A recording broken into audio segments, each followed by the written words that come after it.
Today at Small Engine Solutions, we're going to try something a little bit different. We're going to take this bell, which hopefully is solid brass, and we're going to polish it. We're going to see if we can make it shiny solid brass. We're going to walk you through the process. Basically, starts out with sanding of very fine sandpapers, increasingly finer, and then we're going to hit it with some Tripoli. We're going to clean it off, and then we're going to finish it up with some white rouge. Hopefully we can get this bell looking mint. So I actually removed the clapper. Here it is, very simple. And unscrewed the bell here. So I have the handle over here, and then I have the bell itself on this side. And we started cleaning it up. I started with a steel wool, but I don't know if that's the direction I'm going to go.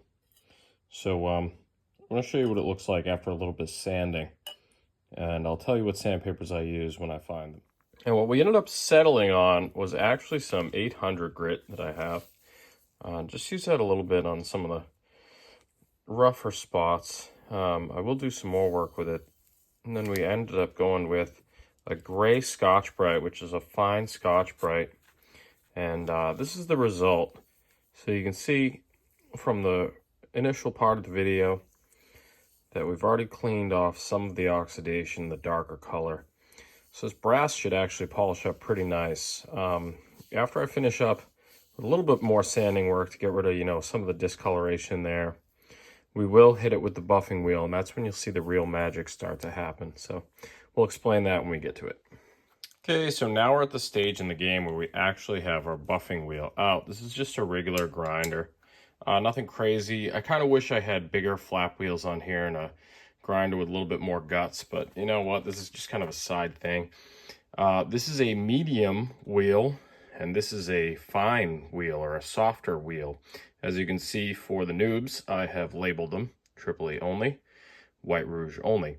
Now the White Rouge is the finer compound, so it's worse to get this compound on this wheel than it is to do vice versa. And it also says clean work between buffs. That's pretty important. So we're going to start this thing up here. I don't know if I'm going to be able to hold the camera and get a video of me doing this, but either way, what we end up doing, we have our Tripoli. Make sure that this is at room temperature. You don't want it to be freezing cold. You want it to be kind of a decent temperature in here. We fire this thing up and we push it on here. After, I'm sorry, I forgot to mention this. You got to rub this across it and get some of the old junk off of there before you get started. You end up doing that on both sides, and once again, clean the work between buffs. So we leave a little bit of compound on here. You can see as it's been done before, the compound is what actually does the work. And then while this is spinning, you're going to take the work and you're going to work it into here and rub it on there, and you're going to see this go from a shiny, scratchy finish to a very shiny, mirrored finish. And we'll show you what that ends up looking like. So just to give you an update of what it actually looks like, for your information, this will heat up quite a bit. So I do recommend some sort of glove. I'm just using these because I'm not going too crazy, but a welding glove is actually kind of what I recommend when you really get into it. Now, you can see the reflection of the phone and my fingers and everything on there. So this is actually coming out pretty nice. I'm actually quite pleased with this. I mean, this was an old dinner bell that was in my grandparents' basement that my cousin wound up with. I told him I would buff it for him, and here we are. So this is basically what you get it to with the sandpaper and the Scotch-Brite, and that's what you can get it to with the Tripoli. We will, of course, move over to the White Rouge after, and we'll see if we can clean that up even more. Really just remove some of the swirl and machine marks that are left over from the Tripoli. Whenever you're buffing like this, all you're doing is removing the work from the last step. That's really the mission and the name of the game. And hopefully we get it down to a nice mirror shine, and the bell can look good and sound good for the next, 100 years or so. Okay, so here's the handle after a little bit of buffing. Didn't even go too crazy. This is probably, 5 minutes of work or so. The part did start warming up a little bit, so yes, I ended up putting on a welding glove, or 2 welding gloves, and working it in. So effectively, because this isn't a huge buffer, you push this into the work until the wheel starts slowing down, and that's where you really start to see progress get made. This is quite shiny. This is pretty happy for what it is. I mean, it was an heirloom bell. And just kind of off the cuff, I said I'd shine it up for my cousin, and here we are. So looking pretty good, but I said I am going to hit it with some white rouge. We're going to see if we can get this even shinier.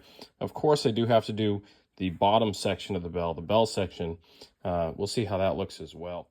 Just for reference, I just hit this with some glass cleaner to get kind of a baseline of what we're starting with here.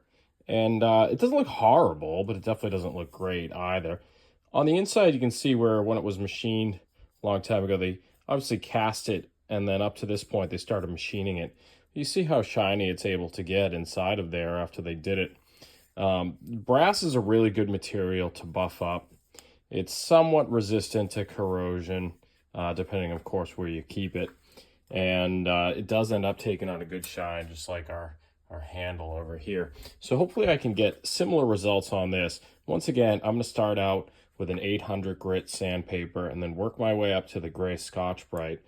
And we're going to rub this, and then we're going to hit it with our Tripoli, and we're going to clean it off. We're going to treat this with some white rouge. We're going to hit it with some white rouge, and we're going to see what we get this to look like. I actually went the route of wet sanding on this. You can see it's still wet. Or I hope you can see it's still wet. But this way we kind of cut down on any severe scratches we would be doing to the bell. But you can see it brightened up quite a bit. The oxidized sections of it are certainly going to be a bit darker than the other sections. And it's starting to dry off a little bit. But you can see kind of what we're getting at here. I am going to wipe it down before I hit it with the Scotch-Brite. And then we'll get to buffing. See if we can get this thing shiny. So the gray Scotch-Brite got us down to here. I paid special attention to these edges here. Kind of difficult to get in the ridge detail. So spend a little bit of extra time on spots like that. I might clean that up a little before we buff it. Just to really get the results that you want. You can see it came out pretty uniform. I'm kind of excited to see how this turns out after I buff it here. So next shot will be after it comes off the wheel. Once again, gonna spin this up. Gonna hit it with my screwdriver to clean up just the edge. Then I'm gonna treat it with some compound and then roll this in there. Definitely wearing the gloves on this one because this is gonna warm up a lot. So as I'm feeding this in,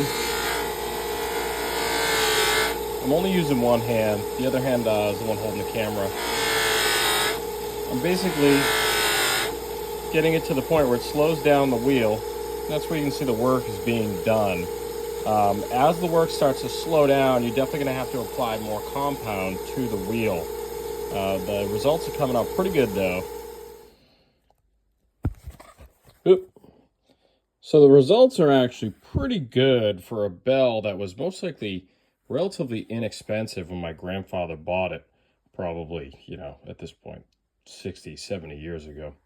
But either way, I'm pretty happy with the quality of the result here. The bell was, just made of cast brass, probably back in the day when brass was cheap. And with the handle back on it, it's probably going to look pretty good. So I am going to clean this up and hit it with some white rouge, but definitely clean all the Tripoli off your work first. We're going to see if we can just barely get rid of some of these. You see some of those marks there. Hopefully we can kind of try and smooth that all out, make it look even better than it currently does. If we don't get any results, I'm still happy with the way it turned out. I mean, this was just a rough looking old bell, and we definitely got it shiny. It's harder to see, believe it or not, on camera, even though you can see my reflection. But in person, it really just looks nice. The camera somehow picks up on the imperfections, all these little lines here, more so than it picks up on the shine itself. But there we go. Hopefully that's a crash course in polishing, and we'll give you one final shot of what it looks like afterwards. I gotta say, I consider myself to be somewhat of a perfectionist, but I can't deny that this bell kind of exceeded my expectations when I polished it. It's pretty old. It definitely came out of my grandfather's basement, and my cousin had it. And don't mind all my junk. This is just a typical workspace if you have ADD. But this bell, after hitting it with the white rouge, came out really, really nice. And once again, you can see me holding the camera here. It's definitely a pretty decent shine on that bell as compared to what it was. Now, don't get me wrong, the surface that we started with was just a little bit oxidized. It wasn't damaged or destroyed in any way.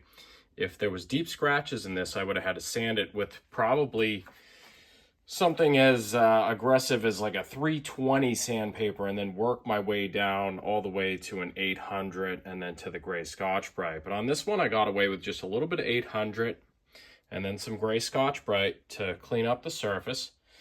Then we went over our buffing wheel. We hit it with the Tripoli on a medium wheel, and then we cleaned off all the compound, and then we hit it with White Rouge on a fine wheel or a soft wheel. And this is the end result.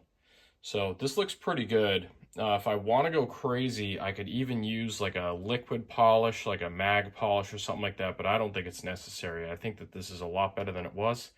And hopefully you learned a little bit on how to polish today. Definitely try something that's not very expensive or worthwhile the first couple of times you do it. Try not to have the work fly out of your hands. Definitely wear your protective equipment and have some fun. See if you can make some things shiny.